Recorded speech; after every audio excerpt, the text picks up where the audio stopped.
afternoon. Today is Thursday, February 27th.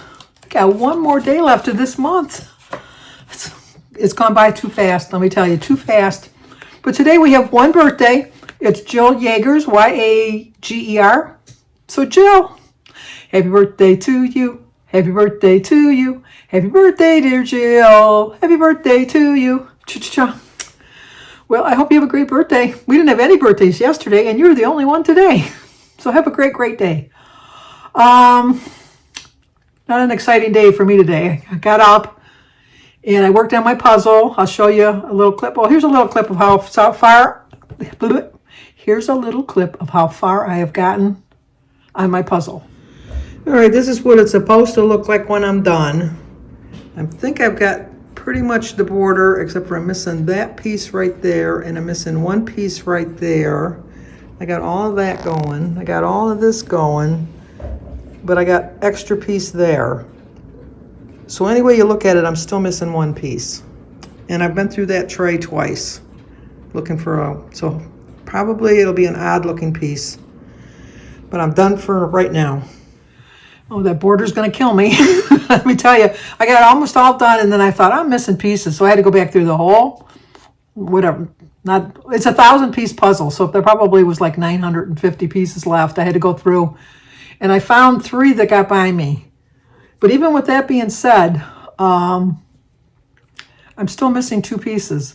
The clip I'm showing you is just before we finalized it a little bit better.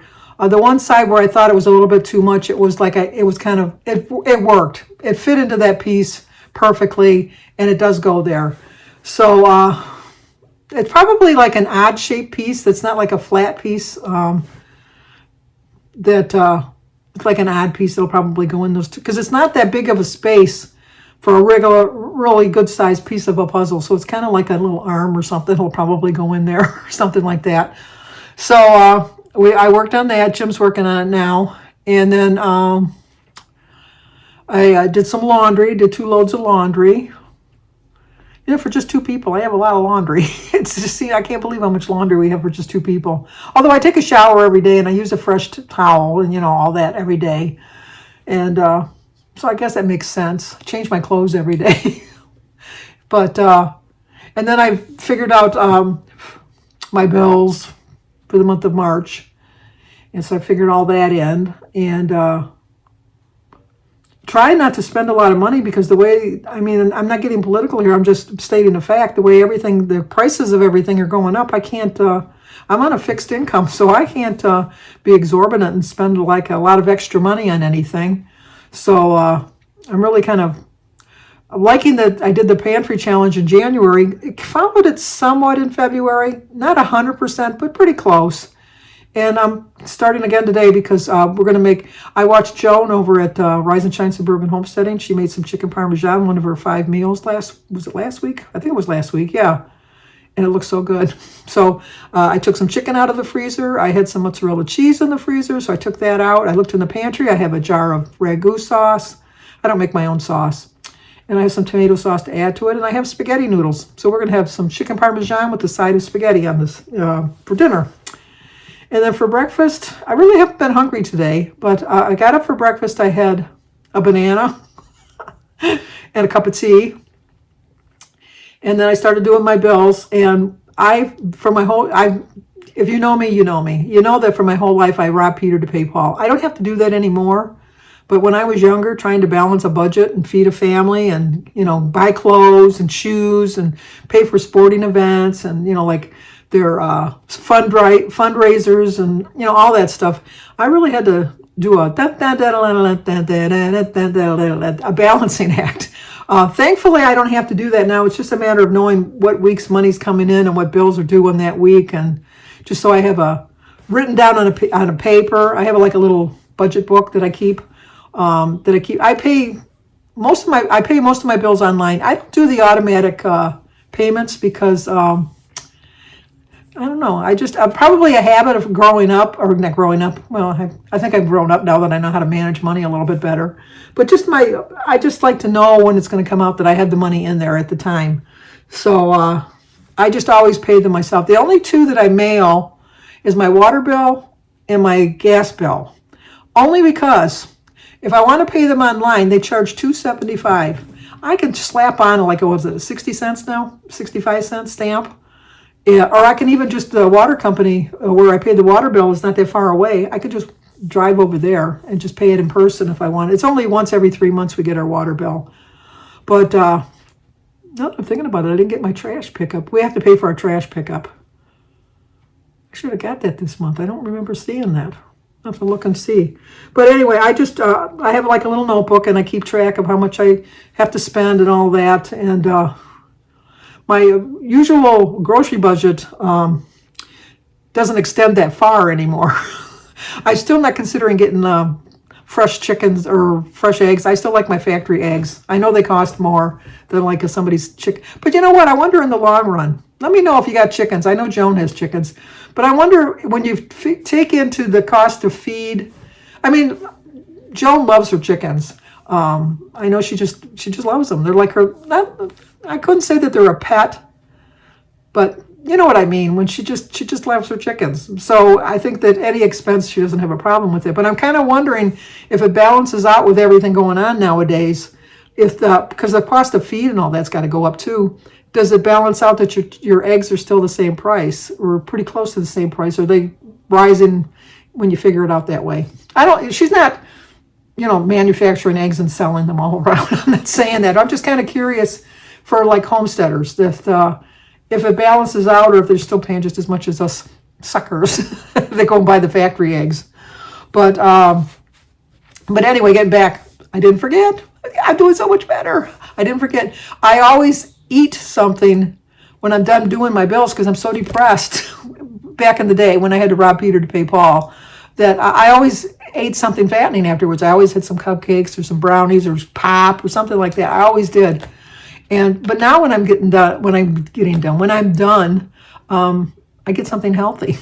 So while I was doing the bills, I had an ounce of cheddar cheese and a sugar-free Jell-O. I love green Jell-O. I love green Jell-O.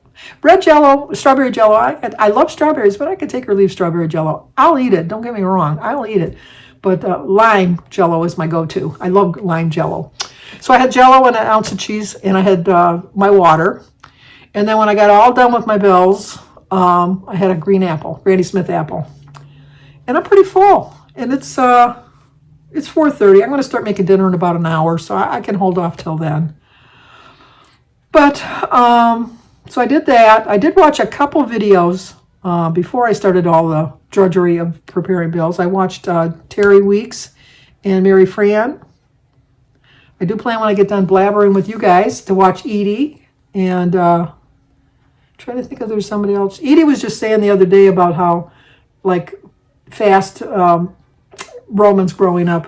And it just seems like she looked forward to the times when they would drive to school and she could talk to him in the morning and then when she picked him up afterwards. And then now all of a sudden he's like all grown up type, you know what I mean, but has his own job, has his own car, drives himself to school. And so she says she's kind of missing him. And that's kind of like when my kids were growing up, I didn't really appreciate it as much as I should have when we would sit around the table, all of us, like as a little family, and learn about who said what at school and what homework you have, and then it kept like not so much, kind of like wishing away your life. I don't mean to say that like you're wishing it away, but it's like you're like, oh my gosh, I can't wait till he graduates and sees him do this, and I can't wait till he has a family, and I can't wait till I have grandkids, and and then the more you say it, the faster life is going by, and before you know it, you look back and you think, it just seemed like just the other day the five of us were just sitting around a little table talking about the baseball game that they were going to be playing after dinner or something, like the scout meeting we were going to be going to or the concert or something. But sometimes I just think I wish my life away too fast because it's just it's going by that fast. It's like don't look now, but it's next year. It's like it just goes by too fast. It's just way too fast. But such is life. That's the way it goes. So I straightened my desk up a little bit too. I got that pretty much cleaned up. It still looks a hot mess, but I got it pretty much cleaned up. And then Yeah, that's about it. This is the book I'm reading now. Now or Never. It was funny because I was texting back and forth with Lori Palowski, and she was asking me what the name of the book was, and I went Now or Never, and she says, no, now. And I went, that's the name of the book, Now or Never. she just gave me a little laughing emoji. And like I said, I like Janet Ivanovich, but I guess I'm tired of the Stephanie Plums. I think she's got other books. Yeah, she does have other books. So I might try a different, because I like her style of writing. With that being said, I'm going to criticize the Stephanie Plum novels. I haven't read any of the other novels, so I can't give you any insight into any of those, because I haven't read any of those. But she's got an Alexander Barnaby novel, Between the Numbers stories, the Lizzie and Diesel novels, Night and Moon, the Fox and O'Hare novels, and the Gabriella Rose novels. So I might look into them, because like I said, I do like that. Other than, this is the first line of every book. Other than that, she said, she always has to tell you who she is, which I understand, she explains who everybody is. Ranger's Mr. Dark and Dangerous, and, Lulu is the prostitute that works as the file clerk. I mean, like in the first 3 pages, she describes everybody. And then she always goes out, because she's a bail bondsman. She goes and gets people that jump their bail. And every single one that she goes after the very first time, is going to get away. You just know it. It's just like, it's too easy of them to pick the person up. They pick them up, and then they lose them because of stupidity. There's no other word for it. They lose them because of stupidity. And then they continue on. And then the one that's their big money grab is always the one that the whole book is based on, that they're chasing through the whole book. I will finish reading the book, because unless it's a really crappy book, I usually finish the books. I have read books that I've stopped reading. Christy gave me one a couple months ago. I can't even remember the name of it.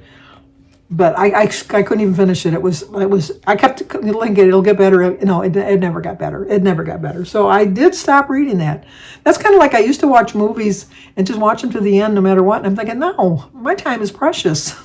My time on earth is like, I have to prioritize what I want to do in life. And so I'm prioritizing my weight loss journey and my family always, my faith always, but my just living life to the fullest, to just like living every moment that I can to the best of my ability and have fun with it. And so that's my intention for the next 20 years, is just to live my life with the best of intentions of being the best person that I can be, and just having fun. Sandy just wants to have fun. That's all she really wants to do, is have fun. So, sorry about that. My watch talking to me. Mary's doing well. We're going to bring her on Monday for her exam. She goes every other week now. And then Barb is doing well. My friend is still in need of prayers, but things are looking up for them. Yesterday, my bestie, Kathy, the elusive Kathy, called me yesterday, and we talked for a little while. I feel bad that I never call her, but I never know when she's working, because she works in retail, and she works like really odd shifts, and I don't want to bother her when she's at work. And then when she goes home, then she's kind of like a family, like family-oriented, and I don't want to do that. So I was telling her that yesterday, and she says, I completely understand. So, and then over the weekend, I'm going to call Brooke's mother to see how we're doing with the shower, because that's coming up in a couple weeks. And Jim's got an appointment with his heart doctor for a follow-up exam on Wednesday. He was supposed to, since the last visit, he was supposed to take his blood pressure twice a day. He was complaining about being dizzy all the time. And come to find out that he was taking too much of his one blood pressure medication that was lowering his blood pressure too much. So she changed his medication on that. And this other medication, instead of taking it every day, she has him taking it like Monday, Wednesday, and Friday. And so he's supposed to, for the last 3 weeks, it'll be a month, but take his blood pressure in the morning when he gets up at 3 o'clock, and then like at 10 o'clock at night. And then he's got like a little journal that he's been keeping track of that. So we're going to go check on that. And then he has a stress test the end of March. His yearly, he does a stress test every year. But other than that, I think I'm going to edit this video, get it up, go watch Edie, then go make dinner. So like, comment, subscribe, and share. Oh, and I wanted to thank everybody for letting me know that I'm not the only one that thinks that The White Lotus is boring this year. Very, very boring. Boring. I'm watching it because I'm hoping it's going to get better. Paradise on Hulu, if you haven't started watching it, there's only one more episode, so now's the time to start. The last episode will be on Tuesday, and it did get renewed for season 2. I highly recommend that. It's a very, very good one. And I like The Pit on Max. They drop on Thursdays. I think they're on episode 8 right now. I think there's 15 episodes altogether. It's like their 15-hour day, and every hour is how they handled that 1 hour. So I like that one too. And of course, I like The Traders. I watched The Traders. Survivor, I watched that last night. I have a favorite, and I have an unfavorite. I'm not going to let you know just now, because maybe it's only 1 week. They just rubbed me the one rubbed me the wrong way, and the other one made me feel really good about the person. So we'll see next week if I have the same opinion. Okay, that's going to do it. So like, comment, subscribe, and share, and let's talk again tomorrow.